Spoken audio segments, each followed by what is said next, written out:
Mesmo o modo sábio sendo uma habilidade muito forte, podendo aumentar em muito suas capacidades, ele quase não é usado, estranhamente tendo poucos usuários dele, mas todos eles sendo bem fortes. É uma habilidade que dá reflexos aprimorados, força bruta absurda e uma conexão com a energia natural. Ainda assim, ninjas como Sasuke, Madara e até mesmo Sakura simplesmente ignoram essa técnica. Eu sou o Denzetsu e hoje vamos destrinchar todos os segredos dessa técnica para entender o porquê o modo sábio praticamente não é usado no mundo ninja.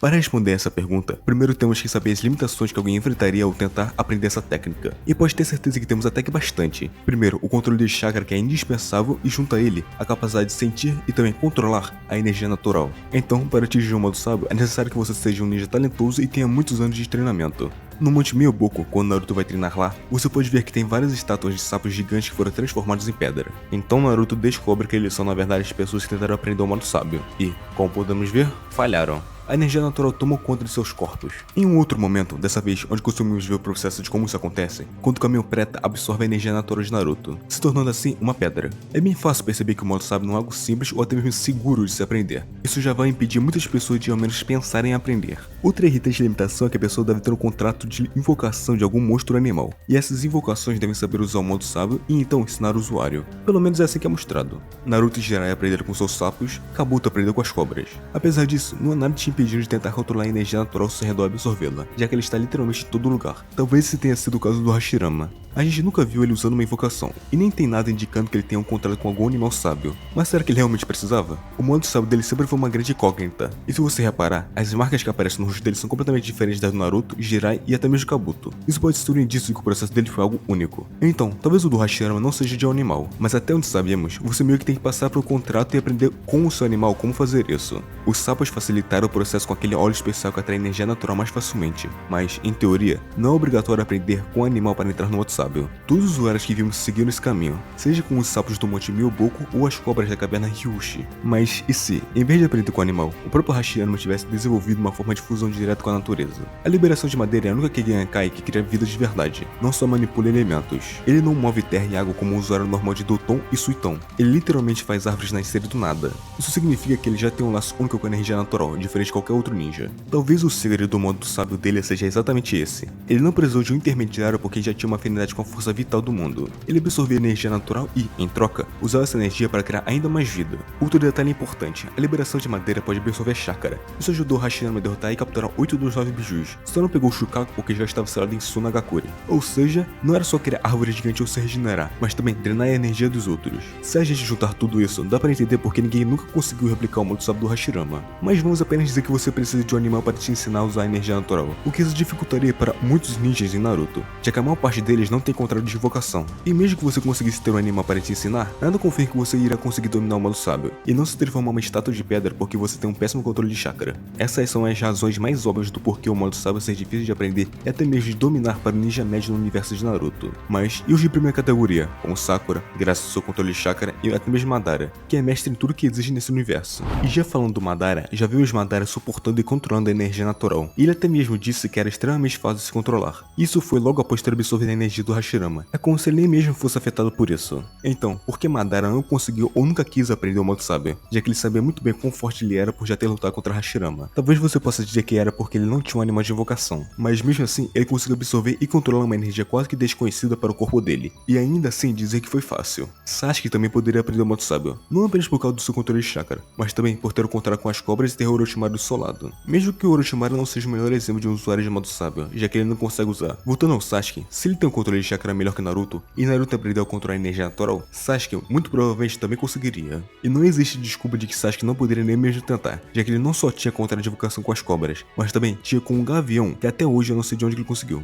Talvez você não possa aprender com 2 animais diferentes, mas ainda assim, Sasuke tinha 2 invocações que poderiam ensinar o modo sábio, e ele escolheu não aprender. Outros personagens que poderiam aprender o modo sábio seriam Tsunade e Sakura, já que elas têm as Lismas. O que me parece justo, as Lismas são uma das invocações de um Chunin lendário, e vemos tanto Jiraiya como Naruto aprendendo o modo sábio, e até mesmo Kabuto aparece com o modo sábio que aprendeu com as cobras. Então, as Lismas ensinarem o modo sábio para Tsunade e Sakura não seria nem um pouco estranho, e também elas têm um excelente controle de chakra por serem ninjas médicas, então uma parte do processo de aprendizagem já foi preenchida. Assim, Sasuke e Sakura, em teoria, poderiam aprender o modo sábio, mas eles não tiveram. E aqui a gente entra em uma discussão interessante do porquê não temos muitos ninjas com o modo sábio, o acúmulo de poderes. Fãs constantemente se perguntam por que certos personagens não têm algum poder lendário, como Hirashin ou até uma Kekkei única. A tendência natural é querer dar aos personagens mais e mais habilidades para torná-los mais épicos, mas vamos lá. Acumular poderes em um personagem ou em vários não faz sentido numa história que vai ser vendida. Esse impulso de acumular poder é algo que é usado na maioria das vezes apenas por fãs. A única forma de que uma história funcionaria com isso seria se fosse usado para piadas. Não faz sentido dar a Sasuke ou a Sakura ou qualquer outro personagem novo poder só porque a situação exige ou porque o fã acha que isso seria legal de se ver. Mesmo que eu gostaria de ter visto isso acontecer também. Mas isso destrói toda a profundidade dos personagens e bagunça todo o sistema de poder da série.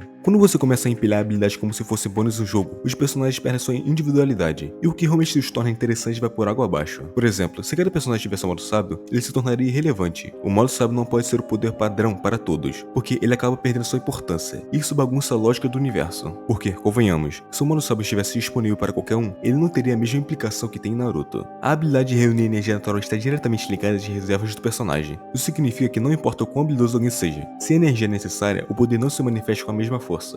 Um ótimo exemplo seria Kakashi. Se ele fosse treinado no modo sábio dos cães, ele teria dificuldade, não por falta de talento, porque isso ele tem bastante, mas sim pela limitação das suas reservas de chakra. Mesmo sendo um ninja genial e extremamente poderoso, sua capacidade de chakra não é comparável a, por exemplo, de Naruto, que possui uma reserva absurda de chakra. Assim, o modo sábio de Kakashi, apesar de interessante na teoria, não seria impressionante no sentido de fazer com que ele tenha essa técnica, porque ele simplesmente não tem o chakra necessário para realmente fazer a diferença. O mesmo exemplo com Itachi. Ele é outro exemplo de poder limitado. Apesar de ser incrivelmente talentoso, sua quantidade de chakra não chega nem perto de Naruto ou Jiraiya. E essa limitação é uma das coisas que torna o personagem tão bom. Ele não poderia ser um super-homem porque seu poder estava restrito. O que ele realmente tinha era técnica e inteligência, não um arsenal de habilidades incríveis feitas para todo e qualquer situação. E para aqueles que falam que Sasuke e Itachi têm baixo chakra, é só olhar para suas lutas contra Naruto e outros. Eles até usaram técnicas pesadas, mas não tinham a mesma capacidade de sustentar um combate longo como outros personagens. Agora, isso os leva ao ponto de um personagem perfeito para esse exemplo que dei, que é o Minato, que tem um modo sábio, mas que não seria a melhor escolha para ele usar. Muita gente adoraria a ideia de que ele deveria ter usado o modo sábio durante sua luta contra o Obito, mas, sejamos realistas, esse modo sábio não seria um fator decisivo para ele. O próprio Minato admite que seu uso do modo sábio não era perfeito ou mesmo eficiente, não tinha o impacto de outros personagens que realmente dominam essa habilidade. Então não faz sentido colocar Minato em uma luta onde ele não teria nenhum benefício real com esse poder. Ele só usa quando realmente precisa, como em sua luta contra Madara, e mesmo assim, o impacto do poder não é tão grande. Esse é o ponto que muita gente ignora. A habilidade é importante, mas a quantidade de chakra, a energia vital de cada personagem, é que vai ditar o real potencial. E quando falamos de Madara, outro caso complicado, ele nunca pareceu interessado em aprender o modo sábio, o que pode ser explicado pela sua própria jornada. Madara tinha suas prioridades, focando no aprimoramento do Sharingan, no despertar do Rinnegan, entre outras coisas. Além disso, é possível que ele simplesmente não tenha encontrado um mestre que pudesse ensiná-lo adequadamente. O que sabemos com certeza é que ele não se preocupou em aprender algo que não se encaixava nas suas metas de poder. Em resumo, a inclusão de poder extra nos personagens só funciona quando ela faz sentido dentro da lógica do mundo que está sendo construído. Caso contrário, se a habilidade é distribuída indiscriminadamente, acabamos com um universo onde nada tem peso e onde os personagens perdem atenção em suas jornadas. E no fim, o que fica claro é que o modo sábio não é só uma habilidade que qualquer um pode dominar. É um poder que exige mais do que simplesmente ser forte ou ter um bom controle de chakra. É por isso que, no fundo, nem todos os personagens de Naruto, mesmo os mais poderosos, buscam ou usam essa técnica. Ele não deve em hipótese alguma ser algo normal entre os personagens, porque se fosse, ele perderia toda a sua importância. Não se esqueça de ativar as notificações para não perder nenhum vídeo e claro, deixar seu like. Comente abaixo o que achou do vídeo e sua opinião sobre o tema. Vou gostar de saber. Muito obrigado por assistir e até o próximo vídeo.